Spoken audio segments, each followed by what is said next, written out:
चलिए अब हम इंट्रोगेटिव सेंटेंस को इनडायरेक्ट स्पीच में बदलते हैं। जैसे कि आपको बताया गया था, रिपोर्टिंग वर्ब के सेड टू को हम आस्क्ड में बदलेंगे। इसके बाद हम यह देखेंगे कि रिपोर्टेड स्पीच में जो इंट्रोगेटिव सेंटेंस बनी हुई है वो हेल्पिंग वर्ब से बनी हुई है या WH वर्ड से बनी हुई है। अगर रिपोर्टेड स्पीच में दी गई सेंटेंस हेल्पिंग वर्ब से बनी हुई है तो हम रिपोर्टिंग वर्ब और रिपोर्टेड स्पीच को इफ से जोड़ेंगे। जैसे कि सेकंड सेंटेंस है, सीता आस्क्ड हरी। अब यहां पर सेंटेंस WH वर्ड से बनी हुई है वाई से। तो आपको बताया गया था कि यदि रिपोर्टेड स्पीच में दी गई सेंटेंस WH वर्ड से बनी हो तो जिस WH वर्ड से रिपोर्टेड स्पीच में दी गई सेंटेंस बनी हुई है उसी WH वर्ड को हम कनेक्टिव के रूप में यूज कर देंगे। इसके बाद इस रिपोर्टेड स्पीच की सेंटेंस को हम सिंपल सेंटेंस में बदलेंगे, उसके बाद इनडायरेक्ट स्पीच में बदलेंगे। अब आपको यह समझाया जा रहा है कि हेल्पिंग वर्ब से बनी गई इंट्रोगेटिव सेंटेंस को हम किस प्रकार से सिंपल सेंटेंस के अंदर बदलते हैं। देखो, डू, डज या डिड के अलावा अगर किसी भी हेल्पिंग वर्ब से क्वेश्चन बना हुआ हो तो उस सेंटेंस को सिंपल सेंटेंस में बदलते समय हम उस हेल्पिंग वर्ब को वापस सब्जेक्ट के बाद रख देते हैं। जैसे your mother is reading,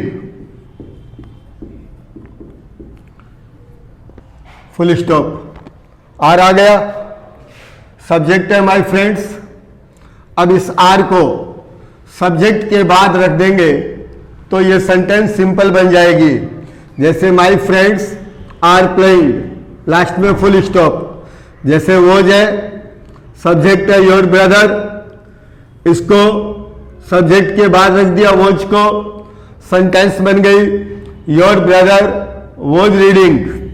have है, सब्जेक्ट है यू, इसको सब्जेक्ट के बाद रख दिया, हेल्पिंग वर्ब है हैव, सब्जेक्ट है यू, यू के बाद हैव को रख दिया, यू हैव सीन मी।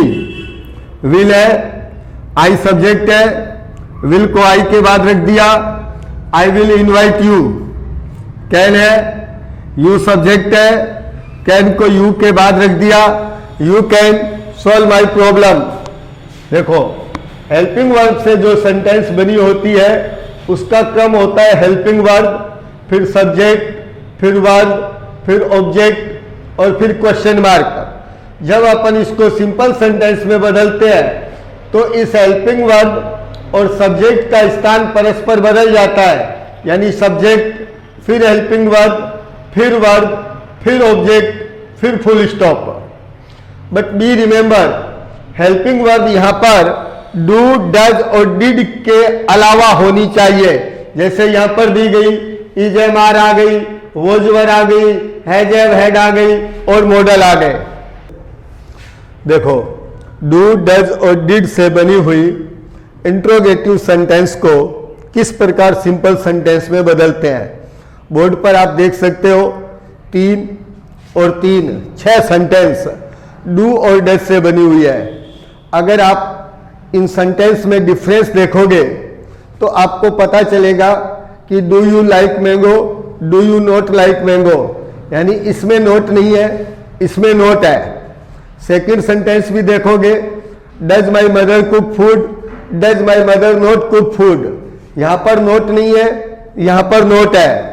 तीसरी सेंटेंस में डिड आई कॉल यू, यहां पर नोट नहीं है, did I not call you, यहां पर नोट है। आपको ध्यान रखना है कि जब आप डू, डज, डिड से बनी सेंटेंस को सिंपल सेंटेंस में बदलोगे तो सबसे पहले ये देखोगे कि उस सेंटेंस में नोट है क्या। यदि उस सेंटेंस में नोट नहीं है तो आप डू, डज और डिड को हटा दीजिए।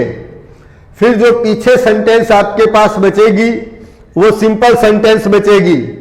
जब आप इनडायरेक्ट स्पीच में बदलोगे तो डू और डज को जब आप हटाओगे तो वहां पर दी गई वर्ब की फर्स्ट फॉर्म वर्ब की सेकंड फॉर्म में चेंज हो जाएगी। लाइक का लाइक्ड हो गया, कुक का कुक्ड हो गया।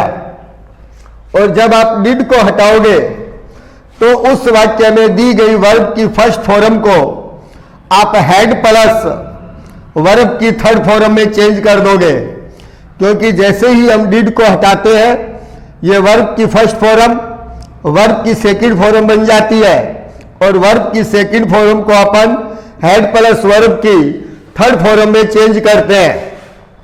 लेकिन यदि डू, डज, डिड से बने हुए क्वेश्चन में नोट हो तो हम सिंपल सेंटेंस में बदलते समय डू और डिड, डू, डज और डिड का प्रयोग नोट से पहले कर देंगे और जब इनडायरेक्ट स्पीच में बदलेंगे तो आपका ये डू और डज डिड में बदल जाएगा और आपका ये डिड नॉट प्लस वर्ब की first form had not plus verb की थर्ड फॉर्म में बदल जाएगी।